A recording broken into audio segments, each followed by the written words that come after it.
L'ornement est partout, de la façon la plus naturelle qui soit. Dans nos rues, dans nos maisons, sur nos corps. Longtemps crédité d'une valeur positive, il fait l'objet d'un rejet radical au début du XXe siècle. Dans Ornements et crimes, publié en 1908, l'architecte et designer autrichien Adolf Loos condamne l'instinct d'orner, signe d'une dégénérescence de la civilisation. L'absence d'ornement devient le nouveau dogme de la modernité.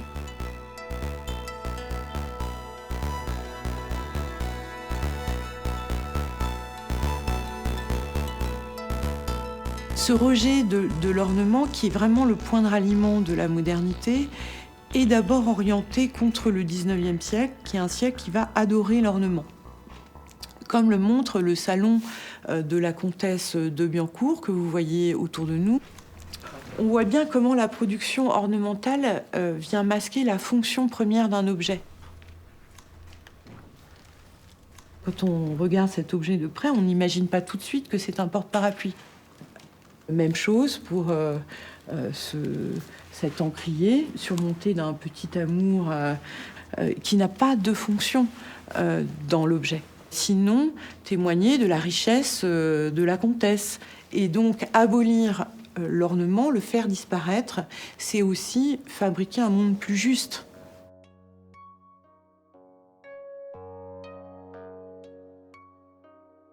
Six pièces, 10 vis, 2 écrous. La célèbre chaise 14, conçue en 1859, est l'ancêtre du mobilier en kit. Tonnet sera le point de départ de la révolution moderne parce qu'il va vraiment déshabiller le meuble. Ce qui compte, c'est de fabriquer une chaise économique, facile à monter, facile à assembler, et qu'on peut diffuser dans le monde entier en très très grande série. Et d'ailleurs, la chaise Tonnet sera un succès commercial puisque Tonnet en vendra des millions et des millions d'exemplaires partout dans le monde.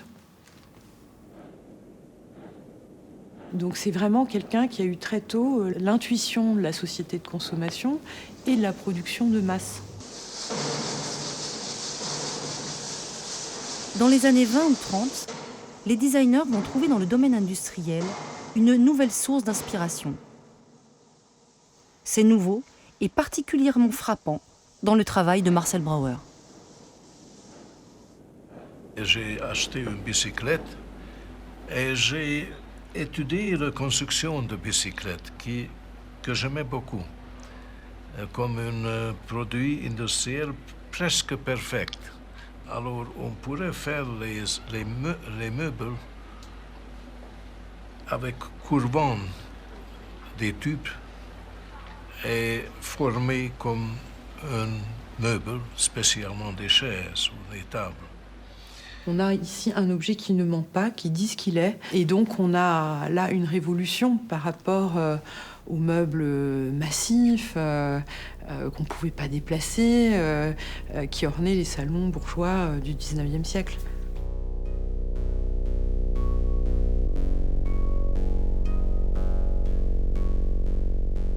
Le mouvement moderne est marqué par un réductionnisme extrême, par un style très dépouillé, très austère, très linéaire, comme le montre la célèbre Sitzmaschine de Joseph Hoffmann, qui est un fauteuil qui est conçu pour un sanatorium et où toute ornementation superflue a disparu.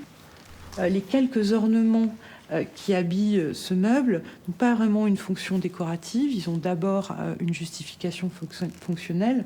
Ces boutons servent à ajuster la barre de réglage du fauteuil dont le dossier est inclinable.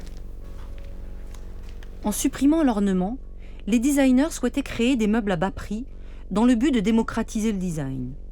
Mais personne ne meublait ces maisons avec des fauteuils et des chaises du mouvement moderne. Les gens avaient chez eux des meubles de famille que l'on se passait de génération en génération. De sorte que cette utopie de rendre le design accessible à tous a très largement échoué dans les années 20.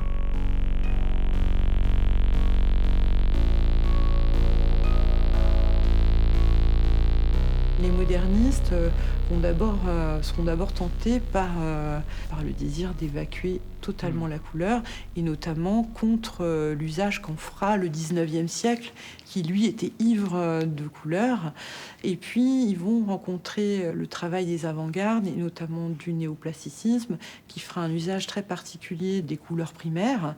Et Le Corbusier et les designers modernes vont récupérer cet usage très simplifié de la couleur dans les architectures et dans la production de mobilier.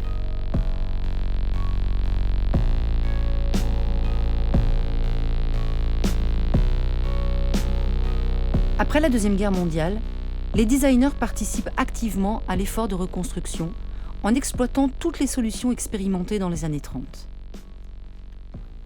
Les Imes ont travaillé pour la marine américaine pendant la guerre. Ils vont produire des fuselages avions, ils vont produire des attelles pour les blessés. Et ces attelles en bois contreplaqué moulé vont leur permettre de perfectionner leur technique. Et ils produisent des meubles simples, modestes, réglés sur le corps de l'homme, qui, là aussi, se dégagent de toute ornementation inutile. Tout change. Tout a changé depuis un siècle avec la naissance de la machine et les conséquences du machinisme. Et les logis actuels ne sont pas conformes, ils sont retardataires, ils sont insalubres.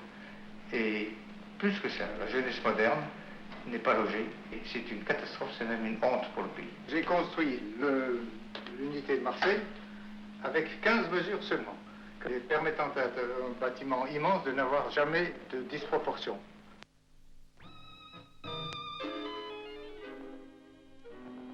Dans les années 40, la France accuse déjà un retard que la guerre va aggraver. L'enjeu du ministère de la Reconstruction et de l'Urbanisme sera d'améliorer le nombre d'habitats décents et de lutter contre les logements insalubres. Comme au sortir d'un conte de fées, la réalité paraît sordide. Fermons les yeux, rêvez, Cendrillon, à cette maison de Paris Match où vous trouveriez la vie plus facile et plus douce. Au XXe siècle, les cuisines font l'objet d'une transformation profonde, notamment sous l'impulsion des Américains et surtout des Américaines, qui vont développer les sciences dites domestiques, qui assimilent le travail en cuisine au travail à l'usine. Cette robotisation, cette mécanisation du quotidien prend des formes très aérodynamiques, très fluides, et très épuré, comme le montre ce très beau frigidaire de Raymond Loewy, qui est vraiment une innovation dans les années 50. Il faut imaginer que personne n'a de frigidaire ou de machine à laver à cette époque, et qui montre qu'on rentre dans un univers aussi très immaculé, très hygiénique, qui accompagne la transformation des cuisines dans les années 50.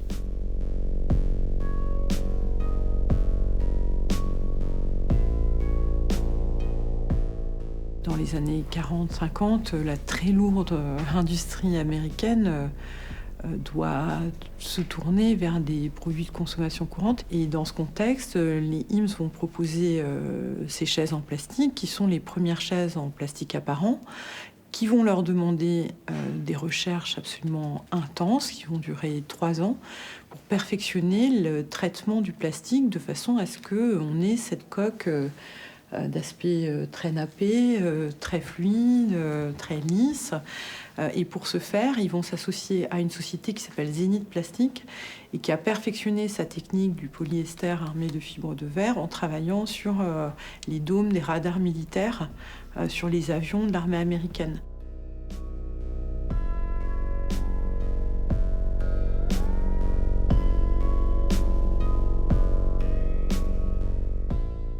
Dans les années 20 ou 30, les designers s'inspiraient beaucoup du monde industriel. Dans les années 50, ils se tournent vers des formes plus naturelles en s'inspirant des animaux, du corps de l'homme ou tout simplement d'objets trouvés qu'ils vont transformer en meubles. C'est par exemple le cas de ces très célèbres chaises d'Arne Jacobson, qui est un designer danois. Donc on remarque un changement d'inspiration, un retour de la courbe, mais en même temps la permanence d'un certain goût pour des formes industrielles, lavables, empilables, légères, qu'on peut utiliser pour des équipements publics, des industries, et surtout produire en grande série à des coûts tout à fait modiques.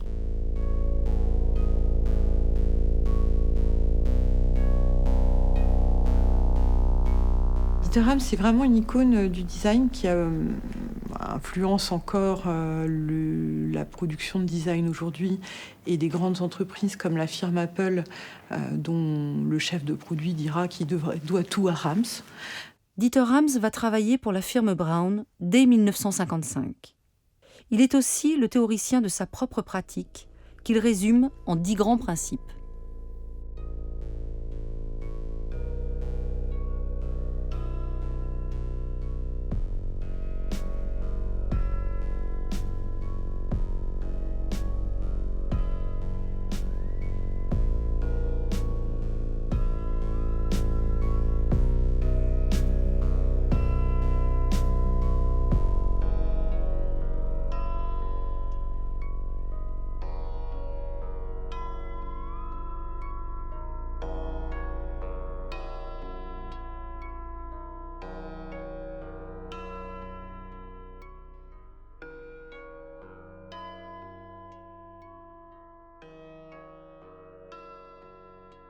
Les années 60 marquent un tournant important. C'est vraiment le temps des révolutions sexuelles, sociales, culturelles, politiques. Et cette mutation des années 60, elle va ouvrir une nouvelle période où l'ornement connaîtra un véritable retour en grâce. Et s'exprime le souhait de faire émerger d'autres formes plus fantaisistes, où la couleur, les arrondis généreux, les mousses, les tissus psychédéliques reprennent enfin leur place. L'ornement est partout. Impossible de s'en débarrasser. Et malgré leurs protestations, les designers modernes n'échappent pas à cette tendance à orner, puisque les meubles lisses, épurés, austères, restent des meubles esthétiques qui ne renoncent pas à la beauté. L'ornement n'est pas mort. Il ne fait que changer de forme. Simplifier, c'est encore une façon d'orner.